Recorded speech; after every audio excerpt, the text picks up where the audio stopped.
morning. This is the time set for a Rule 16 conference in CB 2017-055-490 Johansson versus Casavelli and Castelli. Can I have plaintiff's counsel please announce? Good morning, Your Honor. Bryan Eastin on behalf of the plaintiffs, Ms. Johansson, the estate of Gary Johansson. I think that's it. Sir?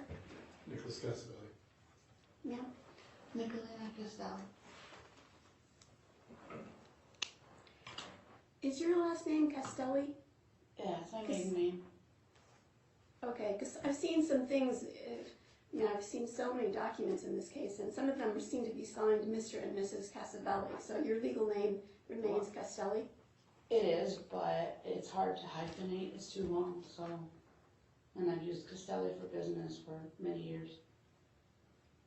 What's your legal name? Casavelli. Your legal name is Casavelli? Okay. Well, I really think that you should have this case in your legal name, not in your not legal name. That's something we might want to talk about, but it's not that big a deal to me today. Okay, so as I promised, after I ruled on a whole bunch of motions that were pending over the time during the stay that was caused by the defendant's untimely notice of appeal, I set this Rule 16 conference. I know there are some other motions pending now again, and I'll rule on those eventually here, but I'm not going to discuss those with you today. I had a couple of goals today. One was to set Mrs. Johansson's deposition, and the other one is to set a trial date. As I was thinking about it, and frankly, you can't turn on the radio without all the talk of coronavirus and precautions that we're taking. And Mr. and Mrs. Casavelli did provide me with a video of the failed deposition from, I think it was from mid-December. So I did look at that. And I don't know how old Mrs. Johansson is, but I got the sense from watching her on that video, just seeing her, she didn't say anything really, but she was there, that she appears to be pretty elderly, and she appeared to me to be somewhat frail. I'm not a doctor, but she just seemed like a small, frail person. So in light of that situation, and you all wanting to have your deposition here in the court building, I am not so sure about setting that deposition in the very near future. And I told you when I granted the protective order and set the terms of the deposition that it would occur here in my building.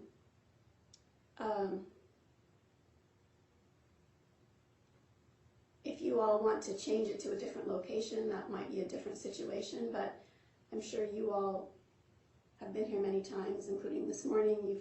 You probably see that our lobby is often just full of people, just a bunch of people here for various reasons. And with the coronavirus situation, I wouldn't feel comfortable in making Mrs. Johansson come here right now. There's just, you can take all kinds of precautions with washing your hands and all that, but somebody could sneeze on her as she's walking through. And I just don't think that, I am not willing to take that risk. So if you all think that it's fine and you want to do something different and you agree to it, I also am not going to impose my risk-averse strategy on you. But unless there's an agreement to set her deposition coming up in this next couple of months, I'm very hopeful that this current crisis is going to resolve in the relatively near future. So I'm thinking hopefully within a couple of months, but I certainly don't think it's going to resolve in the next 2 weeks. So I just want to tell you that that's kind of what I'm thinking about her deposition. Her deposition, I do want to go into the trial date today just because of how far out it's going to be set anyway. There should be plenty of time to get her deposition done. Also, you all might agree to some other alternative for her deposition. Like, I was trying to think about what I would, if I were her, what I would fine. And, she maybe letting her be videoed in her own house, if video is the way you're going to go, but not have her come down here to this building full of people. So there are other ways of doing it possibly, but I would need for you to agree to that. So anybody want to say anything on the deposition discussion? Well, first of all, Your Honor, thank you for factoring that in. I had honestly not considered that. So I think that's a very salient point. How old is she? I believe she's approximately 80, 79, 80. I'm not sure exactly when her birth date is, but yes, she's elderly. So, and I have not spoken to her about any concerns she might have regarding the current coronavirus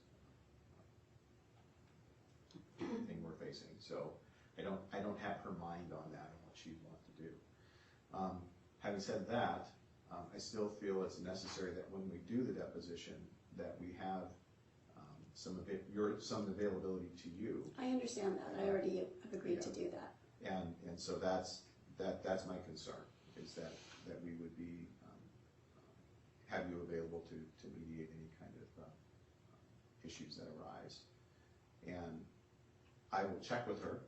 I don't know how the court wants to proceed on that, but I can check with her and see if she has a concern on that or not, and then get back to you. But if we set the trial date out in the way that you're suggesting, far enough out, there should be time to give us a couple months and see where things are at. Maybe we can get it resolved then. Yeah. Okay. Mr. Casavelli? Yes. I have an option on this, or does it really make a difference what I say? If I didn't want to hear what you had to say, I wouldn't ask for you to say something. Okay, well, I've said a lot in the last 2.5 years, and no one's heard a thing. And there's sanctions imposed on the deposition that we completely noticed according to the rules. And all of a sudden, Mr. Dictator over here sets the rules for us. And I don't understand that, first of all. I agree about the coronavirus thing, but why does he get to set the rules on the deposition that we're trying to hold and have for over 18 months? I disagree with your characterization of pretty much everything. I guess you didn't. You have, well, I've only been the judge since June, so I haven't been the judge during the entire life of this case. But I have reviewed the docket in this case. I think in my life as a judge, which is fairly lengthy, I don't recall ever having so many motions filed in one case. So you have filed many, many motions, and the court, the different judges who have had this case have ruled on your motions. You may disagree with their rulings, but you have been heard. Your positions have been heard by Really? Really? I'm sorry to interrupt you, but really, have I been heard? I'm to go into trial. I'm not going to debate with you. I have to go into trial and battle fraudulent documents. I'm That's not what going you're telling me. I'm not going to debate with you. You don't have to. What's gone on You don't in the have past. jurisdiction anymore. I don't have jurisdiction. You do anymore? not. Under what theory? May I approach it? No, May I? no. What is it? It's been moved to the federal court. District 9. Under what theory? 1983, violation of civil rights. No, Ashley. You can file it. No, you can just file it the regular way. We already have it. Okay, that's fine. So, As soon as you don't want to see your thing, and you're going to make us go to trial and violate our rights even more so. We've had it moved to federal court. okay, well, federal court only has jurisdiction of certain kinds of actions. I don't know that federal court is going to accept jurisdiction of this, but We have anyway, already. well, At this time, I'm sure you can file an objection. well, It doesn't stop another lawsuit that's coming anyway. okay. Well, the federal court will make its own decision about jurisdiction, and what I commonly see is folks filing to remove something to federal court, and then it may take a few months for them to actually see the paperwork, but it's certainly not uncommon for them to kick it back and say, this is not a federal court case. So we'll wait and see about that. Well, I do have a question. Okay. What did we do to get sanctioned? You mean the attorney's fees? Part of it. I'm talking about also the deposition. Okay, Deposition you didn't is get sanctioned on the deposition. Actually, it does. It costs us more money to do it. Okay, so you got sanctioned with attorney's fees because you have filed 5 separate He actions to renamed try. the motion. You know, Your if Honor. That's not true. You need to not interrupt me while I'm talking. Okay. You were told by Judge Cohen not to continue your effort to have Mr. Eastin disqualified as counsel, and you continue to do that. There have been multiple rulings denying your attempts, and you've continued to do that. And for that reason, I did award Mr. Eastin's client attorney's fees on that particular motion. I don't know that I've seen a fee application, but that ruling was from February 10th, so. Your Honor, that's not entirely correct. Do you know that he's claiming things from last August? I haven't seen his application, so I don't know what it It's says. not what you ordered. It's outside of what you ordered. Okay, well, And we did this He will because we file- offered the court the He's fraudulent gonna- documents that we he's gonna finally obtained. file his fee application. He may have done that, I don't And know. he changed the name of the motion? Several of them. Okay, you can raise all those things in your response. I'm not gonna decide that today. That's been the court's position from the very start. Well, the way it works in court, Mr. Casavelli, is that's one Railroad party one party files something, and the other party has an opportunity to file a response. I don't know if I allowed a reply in this situation on the attorney's fees issue.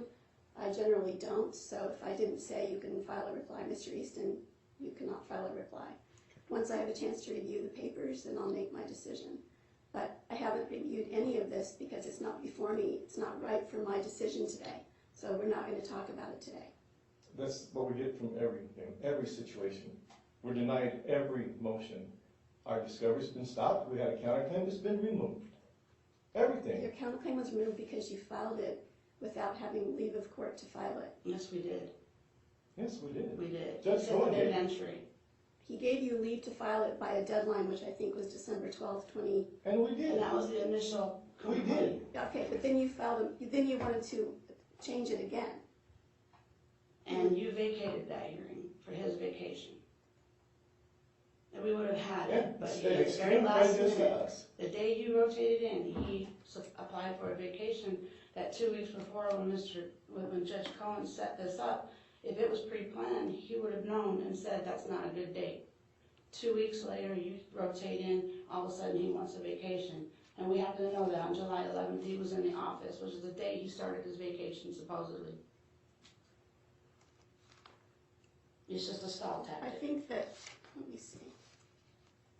He does not want Mrs. Johansson to have a deposition. What was the What date that you literally filed the says. notice of appeal?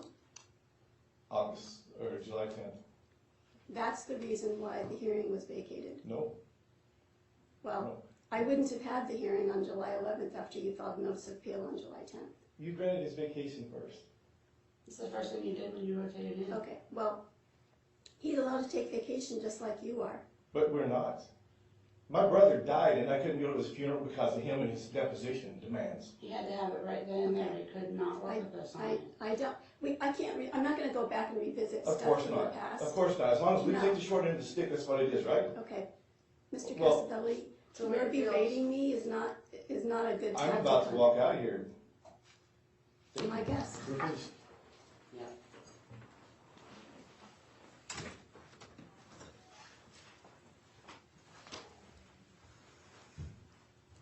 All right, so the defendants have voluntarily left the hearing. So I'm going to continue with you, Mr. Eastin. I do not consider this to be ex parte communication because they were here, chose to walk out. This is set for a Rule 16 conference that I believe that they requested. And so I'm just going to ask you, are you aware of this notice of removal to federal court? No, ma'am. It was the first I heard was when they brought it up this morning. I haven't seen any filing from them on that. Okay. Well, I don't know. I was planning to set a trial today. I don't know that I really want to do that, given the notice of removal situation. You know, I know this might sound crazy, but I'm not taking any papers from them. I'll wait till see see what is filed in docket.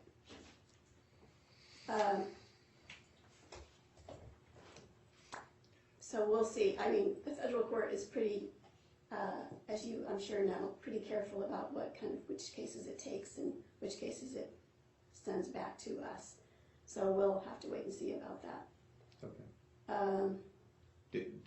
For purposes of the rest of today, do we still think that this court has jurisdiction? I just don't know. I don't know if they did file something, if that does it like the appeal did. As far as I'm concerned, if they wanted me to see something, they should have filed it well in advance of this hearing. But I'm not going to do anything, so as far as whether I have jurisdiction or I don't, I'm not going to take any action that would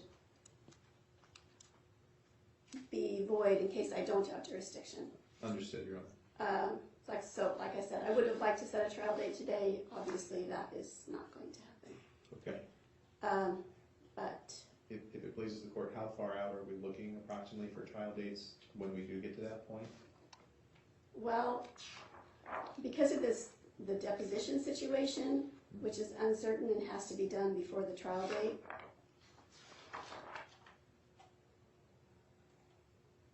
it couldn't be soon, I guess.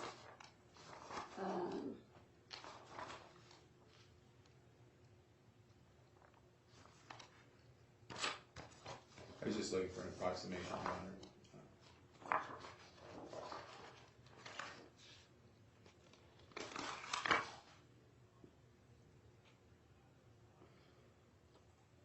If it's a 2-week trial like it was set before,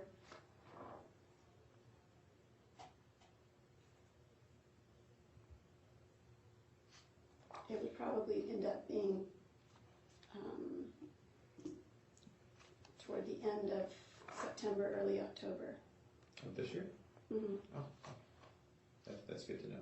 I mean, there are trials in here already, Understood. and because it's a 2-week trial, it makes it more difficult.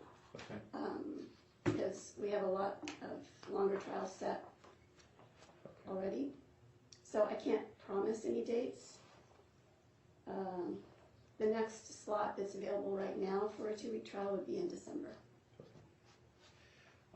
If it helps any, again, I don't know what we can talk about today, so I'll throw this out and you can redirect me if necessary. There were 2 things in particular I wanted to bring up in preparation for trial. One of them is the issue, and not sure if you've bumped into this before, but a lot of our causes of action don't merit a jury trial. There's some old case law in Arizona that says anything that you can only get a trial by jury for things that pre-existed when the Constitution came into place. And a lot of these claims that happen usually happen if they were jury eligible by common law. Right. Actually, would you get me a glass of water? So a lot of the claims that we brought are typically brought in probate court. For other reasons, I brought it in civil court, but in probate court, they tend to be a little more familiar with this. But I was going to just see if the court wanted us to brief that issue about whether or not our issues in particular are triable by jury, just because that might shorten the length of the trial and might allow us to fit into a different time slot. That was one thing I wanted to dialogue with you about today. The second thing was when Judge Cohen was still on this, he set a discovery date or discovery deadline for, I believe, the end of March last year. But then he allowed this deposition for Donna to take place. So we haven't had a true close to discovery. And I was waiting. As far as I'm concerned, I've already looked at that. Okay. Discovery is closed except for her deposition. Okay. Discovery was closed, I think it's March 29th, 2019. I think the order, thank you, said 2018, but it pretty clearly must have been 2019. And the extension of time, which the earlier deadline was August 15th, 2018, he limited it to the new claims because he let you file an amended complaint and he let them file an amended counterclaim in December of 2018. Correct. He also, if you remember, Your Honor, allowed them to get some bank records following a conference, Rule 16 conference I think we had last March. Right. They exceeded those boundaries, but then there were some additional rulings on it into May. But I guess the point I was getting at is I was waiting kind of for everything to wind up so we would have our universe of facts, and then I wanted to file a motion to dismiss. I know it's a dispositive motion. A motion to dismiss. On their counterclaims. Their counterclaims are so lax-standing, it's not even funny, but I wanted to make sure we had our universe of facts finalized, and then I wanted to do it. And the reason I wanted to do it, Your Honor, is because, again, I think it'll pare down what happens at trial. It'll significantly reduce that and make I it better. understand that, but they filed a motion to dismiss. It was in that big stack of motions. Right. And one of the reasons I denied it was that it was filed well past the dispositive motion deadline. And I certainly could not, especially given the way that they feel about being, Sure. in their perception, mistreated by every judge who's ever had this case, I could not treat you differently on that. Understood, and that's why I was going to bring it up before I even tried to file it. Because I saw them file their motion to dismiss, and I held back on filing my motion because I didn't want to offend anything or transgress anything that the court had set up. But since they filed, and it looked like in your ruling, and I could be wrong in this, I looked at it this morning on that, but it looked like you made a note of the fact that it was over a year past, but you didn't seem to rule on that basis. You seemed to rule on the basis that you had considered the merits of the motion to dismiss and then denied it. No, you're right. I did not outright reject it because of the deadline being missed. Right. And that being the case, I wondered if the court would entertain that, and if we're going to set the trial out far enough, I thought it might help the efficiency of this move forward. Rather than filing a motion to dismiss, I think a more appropriate way to handle it would be for you to file a motion seeking leave to Okay. extend the dispositive motion deadline Okay. I can do that. and explain your basis for it. I didn't go back and look at this in particular, but it wouldn't surprise me if the dispositive motion deadline was actually before Judge Cohen, right? It was October 15th, 2018. It was before Judge Cohen let both sides amend their complaints. Correct. Okay. But I want, first of all, I wouldn't treat anybody differently in any situation, but I think especially given the Casavellis beliefs, you have to ask for permission to do something before you actually do it. I understood, and that's part of the reason I came here today, just to see if the court would even entertain me. I'll file the motion and let the court, let them have notice of it, and let them respond, and let the court rule. Okay, and if they were sitting here, we would be having the exact same conversation.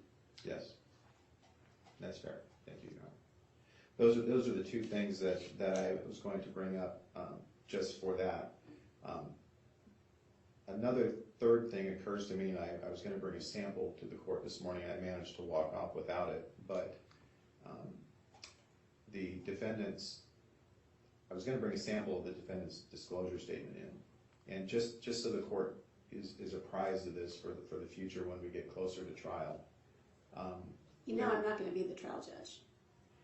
I thought I've had other folks from your firm in here, so I figured you would have known that I'm retiring on June 29th. Seriously? Yeah. Well, congratulations. Thank you. That's always a big day. And I'm sorry to hear that. Well, I guess what I wanted to point out to the court, and I know the court will make any record of it if it needs, but their disclosure is just a list of files, and they haven't bait stamped anything, and their last disclosure was 64 pages long. Out of that, the actual disclosure statement was only about 15 pages. So there's approximately 50 pages, line after line after line of the files they have. So they have this massive amount of things they think are relevant, and none of it is bait stamped, none of it's labeled. There's no easy way to identify those things. And certainly, just in management of those documents going forward, it might be necessary to address that. I don't know how that fits in today. I'm just trying to alert the court to it because I think they're not experienced in a trial setting, and I just thought that kind kind of massive amount of documentation might be difficult to manage. Okay, So, well, I guess I will await, I'm not gonna do anything with that information right now. okay. I think it certainly does merit a pretrial conference, so the trial judge does know the situation, because in every case, I tell lawyers when they go to trial here, and I think all the other judges do in civil, that if there's ever an objection based on disclosure, that it's the proponent of the exhibit or the information who has the burden to prove to me that they disclosed it. And so I always advise people to bring to court for the trial their disclosure statements plus all their stuff, so that you can show me exactly what it says, and then I can rule on the objection. Yeah, it didn't go the idea of a lack of disclosure, Your Honor. It was just more the idea of management of their documents in a trial setting. So the documents that they refer to as files, you have all of them? They provided DVDs or thumb drives. Some of those we've been able to access, some we haven't. I think most of them we've been able to get onto. We have them, but they're clearly not Bates labeled. They're not identified very well as to what they are. And I just think that going into trial, it would just be crazy for whoever the trial judge is to figure out how to manage that, how to flip to the 40th page of a document that's not marked. Right. I've asked them to Bates label, and I get a negative reply on that. So. Okay. So just calling it to the court's attention. I appreciate knowing it. I'm not sure what I will do about it, but yeah, it's good to know. yeah. And then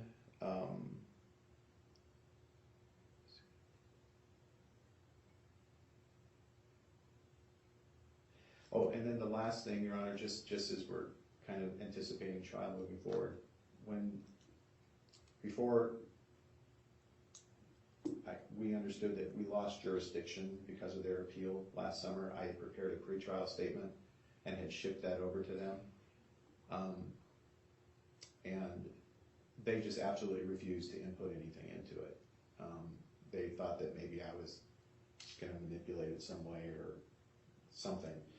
So when we get to a final pretrial conference, I just want to put it out there that they're not wanting to cooperate. So I don't know if that's going to be necessary to do separate pretrials. I know the courts don't generally favor that at all, but I can't force them to drop things into my document.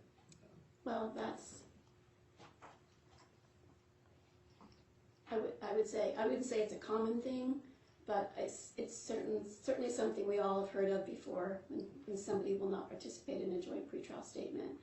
And yeah, it's not our preference. I mean, the rules require a joint, I think, but it's not that big a deal to have separate ones if that's what ends up happening. Okay. All right. And those were the issues I just wanted to raise in court. So now I suppose if there's any direction you want to give me or anything further you want to raise, do that. No, we talked at the beginning of this about the coronavirus situation, so just talk to your client about any concerns she has, and like I said, I'm not going to compel her to come down here in this public place for a deposition while the virus is still sort of an unknown, but I'm hopeful that it will die down fairly soon. Yeah. My understanding is that the summer is supposed to be a more favorable time of year anyway, because typically those viruses are susceptible to the heat. So yeah, we've all become mini scientists here, I guess. So I don't know. We'll have to just wait and see what happens. Okay. But it does need to be done. Clearly, they have a right to depose her, and that does need to be done.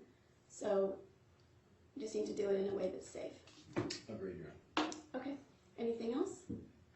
I